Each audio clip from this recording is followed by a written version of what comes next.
Yep, it's definitely recording. Alright. Hi camera, it's me again. I believe today is the 16th of May. That might be wrong, let me check. It is not the 16th of May, it is the 15th of May. I'm living in the future, yes. I am 20 years old. I'm about to turn 21 in a couple of months. I feel old. I feel really old, actually. At the moment, I just hit 8,900 subscribers on my YouTube channel, about 321 on TikTok, and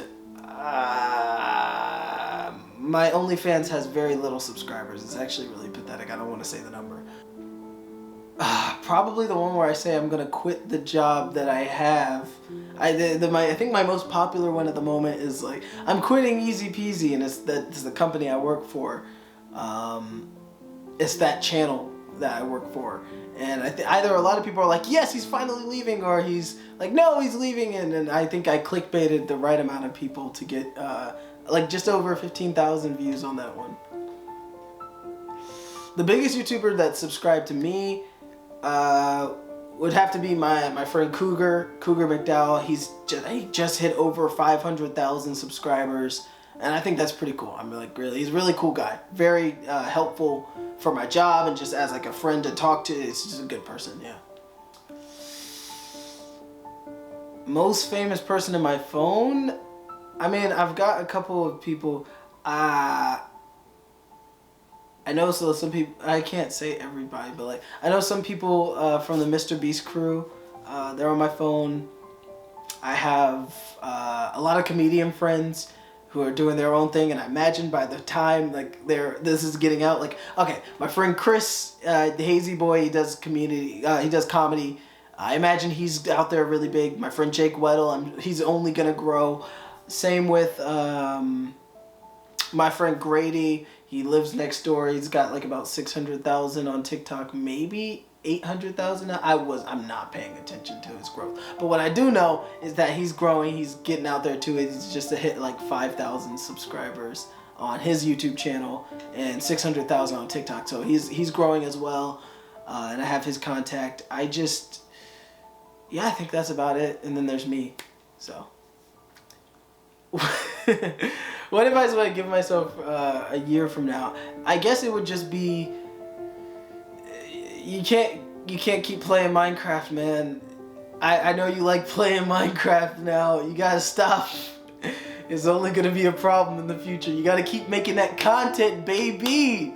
There's no time for Minecraft, and you're not allowed to be a Minecraft YouTuber. I'm making that rule. You're not allowed to make content. You wouldn't have fun with it. You just stop playing Minecraft. All right, that's it. That's my thing. What or who inspires you the most? At the moment, I think my biggest inspiration is Ray William Johnson. As a content creator who I watched as a kid, and he like just grew in numbers and subscribers and view counts, and like his show quality, his production quality increased. Watching that growth and seeing how he was supported enough to do what he wanted to do on the platform and really make it his own in his time, I think that has been the most inspirational for me. I don't think I could ever amass that type of growth, but why I'm doing what I'm doing, why I'm making the videos that I make, it comes from a lot of inspiration from all these other YouTubers and everything, but it really, I look at how people are able to use the platform to make their life a little more fulfilled and a little more complete by doing their ideas and creating what they want to create. And I find that to be like the biggest inspiration for me. And I have to look no further than just to look at how Ray William Johnson had his run in the early 2010s. So yeah. The biggest thing that ever happened in my career was probably on TikTok at the moment. I think that one I got like 5 million views doing this little rap thing that I do. I picked a gimmick and I just chose rap to do a conversation, and it was all overnight where I wrote it, and then producing it just was kind of fun. And then when I put it up there, it was kind of just me like, hey, I'm gonna try and make some content, and it went like 5 million views at the end of the day, and I was like, what? That's insane. So that's probably my biggest thing. For me, though, my favorite one is my show, like the little show that I'm doing where I review videos. Like, if we're talking numbers, it would obviously be TikTok, because the way that they put stuff out to people is just insane. But my biggest accomplishment, in my own opinion, would have to be my TikTok review videos, how I'm able to tie the jokes in together when I write for them, when I put on a persona to like review this stuff, and even just how I create the little platform where I display videos and just kind of give it character. All of that is my proudest and biggest achievement in my opinion. And it hasn't gone far yet, but I feel like it will. Do you feel pressure? Yeah. I visited my grandparents, and my grandma, we talked for once, and I went to my other grandma from my dad's side, and she was like, David, when are you going back to school? And I was like, shish, I have to go back to school? I dropped out of college my first year. Just after, it was a gap year, but now it's a little longer than a gap year, because I feel like there's a lot of ways to make money in this world, and there's a lot of things I'm good at. I don't think college would help me make the most out of myself or put a lot of what I'm able to do out into the world. I feel like it would just distract me. So I took my time, and when my grandma asked me, like, you know, hey, when are you going back to school? It's like, okay, well, I can't pussyfoot around any longer. You know, I have to either, like, I'm in this point right now. I have to either make money off of what I do or put myself on a path where I'm bound to make money somehow, because I don't have that financial freedom to just do anything. So I might go back to college, and that's the pressure I feel right now. Just kind of like, if I do go back to college, it will distract me. It will make things a lot more challenging. But it also gives me that needed pressure to like keep pushing out content and keep creating the stuff I want to create in the time that I have. Because without that, because without that pressure, I probably wouldn't be as motivated to get it out as quickly as I want to. I wouldn't work as hard to like make money off of it as I'd like. And it's necessary, that pressure. So yeah, I feel pressure. I feel pressure because I don't make money off of the stuff I do. I feel pressure because I know in the end I gotta do something, or it has to mean something. I have to hit a pocket of success that I haven't hit yet. So with that, but that pressure is necessary. I embrace it, I feel it, and I use it to help motivate me to push out content. What is your biggest regret? Not working in 2016. I feel like 2016 was a big year for YouTube. A lot of things changed. There was a lot of things that were easy to pick up on with trends. Not only that, but like with cryptocurrency, like the world had hit some point in 2016 that I didn't realize until like now, where it's like, okay, that a lot of people came up at that time. There of course will be other times where people come up, other trends that people will do the stuff. But I watched it all happen, and I wish I could have been a little more involved. Then again, I was only 15 at the time. But still, I don't think that's really an excuse, because I see a lot of younger people doing that stuff too. So if I just my biggest regret is not taking enough initiative in playing my role in like being a content creator then. But I'm doing it now, so like, what can you say? What can you do? What is the biggest thing that you've learned? Biggest thing that I learned is that it's always hard. You know, I didn't post a lot of videos before because I was like, editing is so hard. I have to get good at it so that when I'm doing it, it's no longer hard. Or that when I put out a lot of stuff, it's not hard to do the editing portion of it. I can just roll through it and keep going. And that's how most creators do it. They do it where it's not hard for them to do it, and that's why it's easier for them to put it out. But what I learned is that as I produced a lot more content myself, it's always hard. It's always going to be hard. It's always going to be the same type of process. Little things change, little things make it easier. Building a team also makes it easier. But the amount of work you have to put into it, the amount of soul you have to do for the work that you put in to your content, all of that's going to be difficult. It's going to be the same level of challenging if you care about the quality of work you're creating. And holding on to that challenging bit and working through it, overcoming it, is what establishes discipline. It makes you feel fulfilled when you push the publish button. and it really speaks to the craft that you're providing, that you're working towards, and it's always gonna get hard. It'll always be hard. I'm jumping, like I'm thinking like, I would love to collab with Mr. Beast, that would be fun, but then that's also like, I think I'm only saying that because his videos are very entertaining, and I just love that I was already in one of his videos.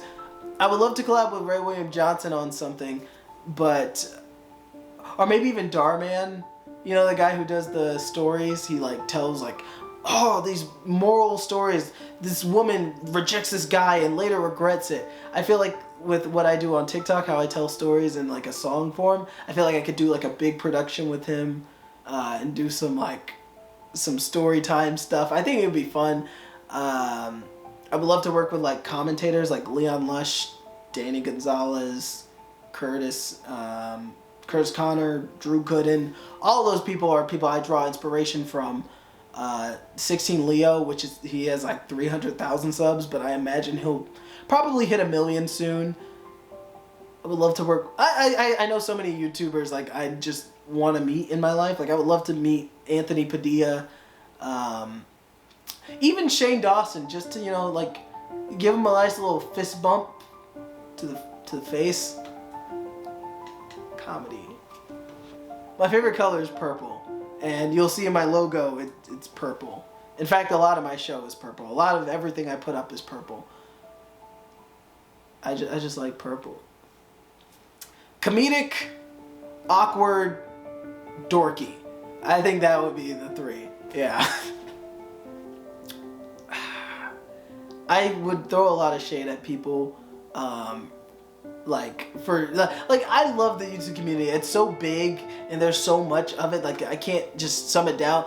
There are some people who do like the worst stuff, like the J stations, the EDPs, the Onisions, where it's like you amass this amount of fame, and to some the Tom McDonald's, like freaking hate Tom McDonald. Anyway, sorry Tom, you suck.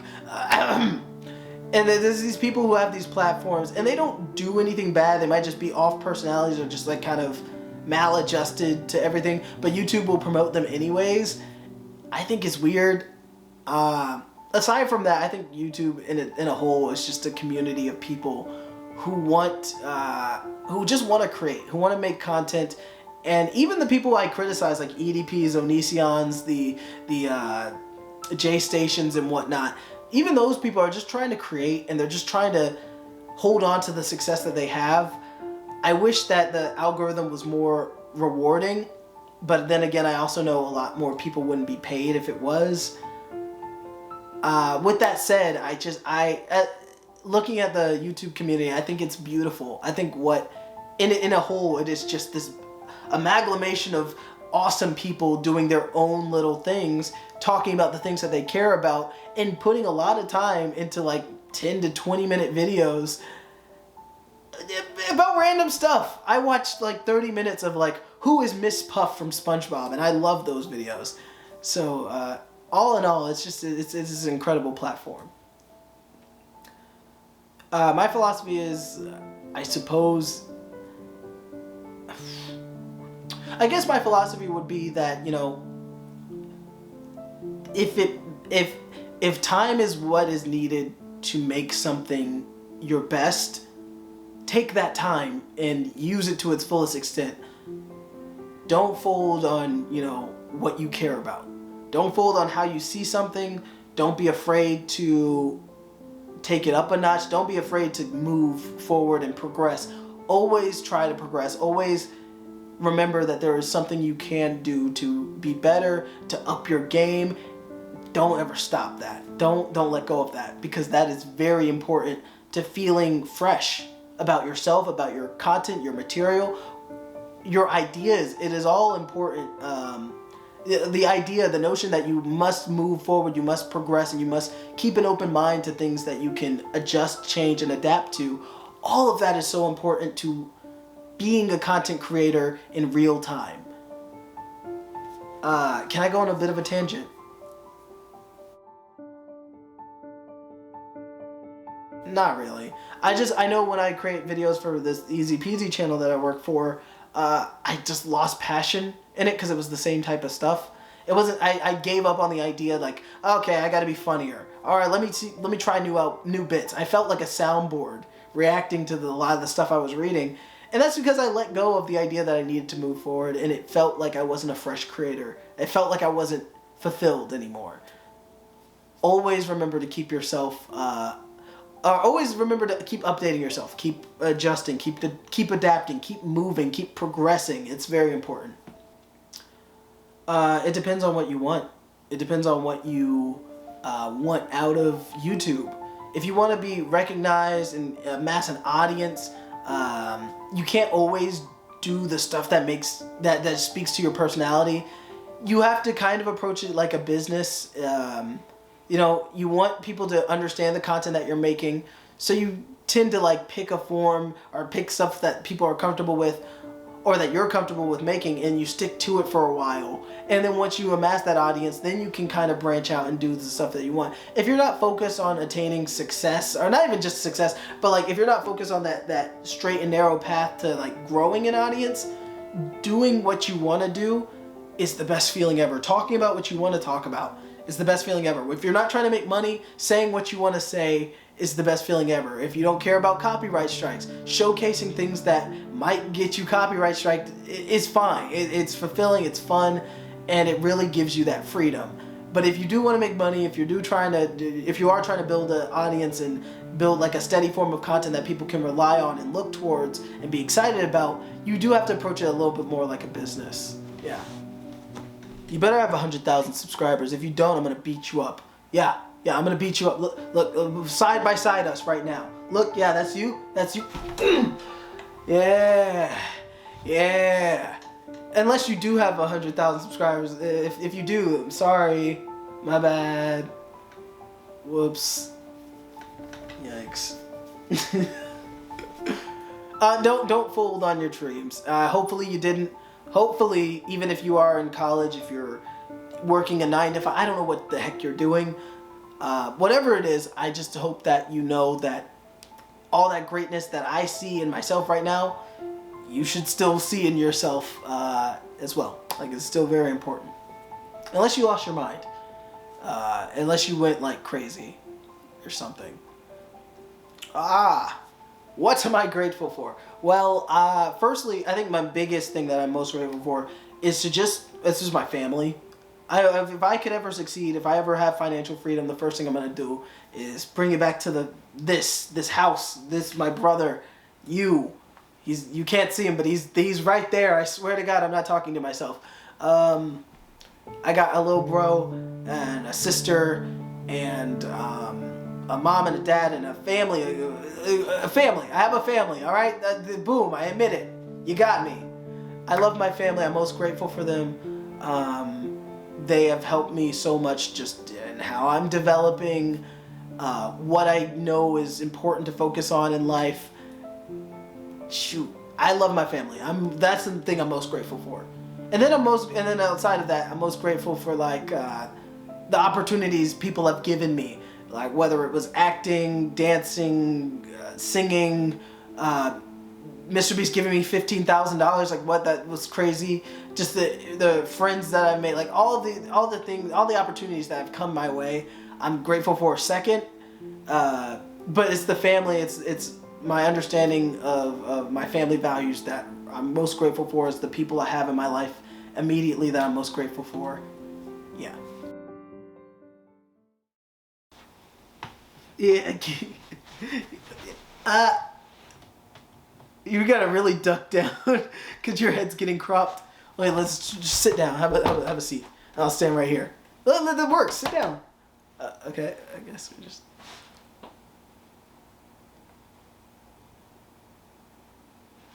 This is really weird. Are we gonna? It's like for a thumbnail. Should I? Oh. We do. Okay.